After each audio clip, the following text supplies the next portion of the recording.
Final Fantasy XV was originally a spin-off of Final Fantasy XIII entitled Final Fantasy Vs. 13. Final Fantasy Vs. 13 was originally intended to be an exclusive title for the PlayStation 3. The game was originally unveiled under the Vs. 13 title at E3 2006.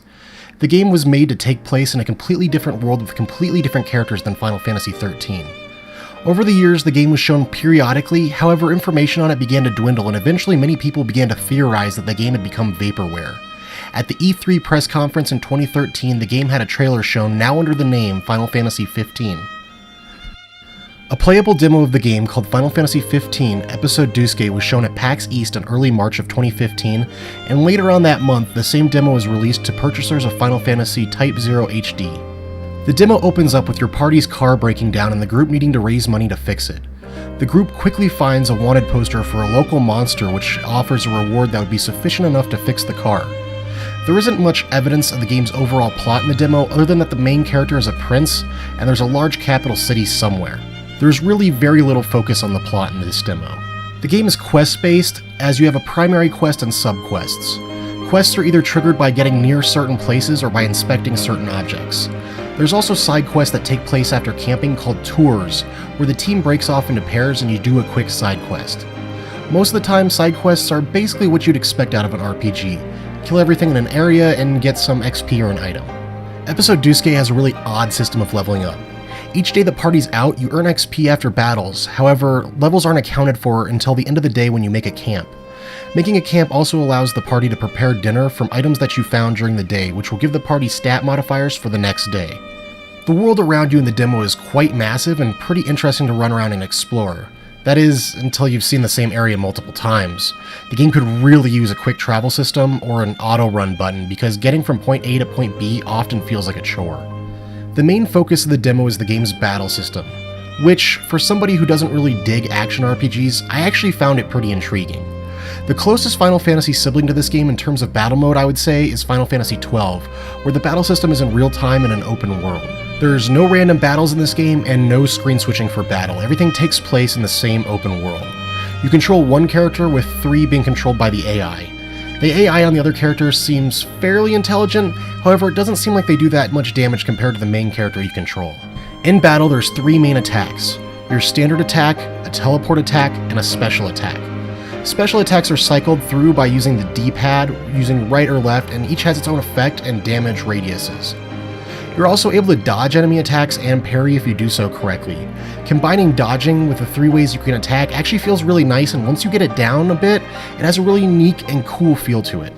There are some major problems with the battle system though that aren't related to how it controls. As you level up, you do more damage to enemies, but many enemies you find around the game take way too long to kill. For instance, dealing with some of the gorilla enemies in the game, it takes several minutes to take them down, and they're just standard enemies that you find around the world.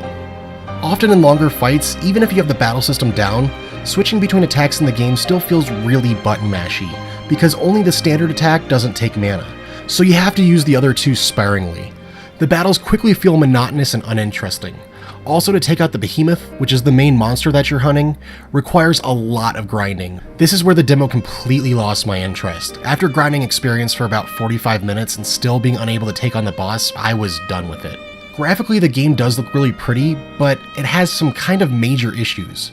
When the game is rendering a pretty far distance, the frame rates drop drastically, and there's a lot of jagged edges around things in the environment that could desperately use some more anti-aliasing. The game also uses the popular blur effect on things in the distance like many other modern games. I think it looks good currently, but I could totally see in 10 years looking back at the blur effect and wondering what we were thinking back then. The game has some pretty good orchestral music and the voice acting isn't bad. There's certain parts where the characters will talk and there'll be subtitles with no voices, and it looks out of place compared to the parts where there's actual vocal dialogue. While walking around in the world, the characters will sometimes talk to each other and say some of the dumbest stuff I've heard in a while.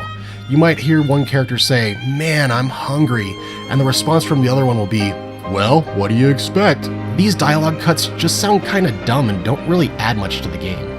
After playing the demo, I'm not completely sold on the game. I realize that the game is only about 60% through with its development, but there are some massive improvements and tweaks that need to be made to make this game really worth buying. I think the battle system is interesting, which is far more than I can say about most other action RPGs, but as it stands, the game still feels way too hack and slash for my taste. It feels more like a hack and slash with heavy RPG elements, which really is a problem for me as I'm not a hack and slash fan even in the slightest. I feel like Final Fantasy XV could be a step forward into a more contemporary and modern Final Fantasy game, but I'm not sure if that's for better or worse. It feels much more refined than Final Fantasy XIII, but on the other hand, it doesn't feel like a Final Fantasy game anymore. The game did drop enough clues about the overall plot that it does have a bit of my interest though. So should you be worried about how Final Fantasy XV will come out? Honestly, for me personally, I'd say yes.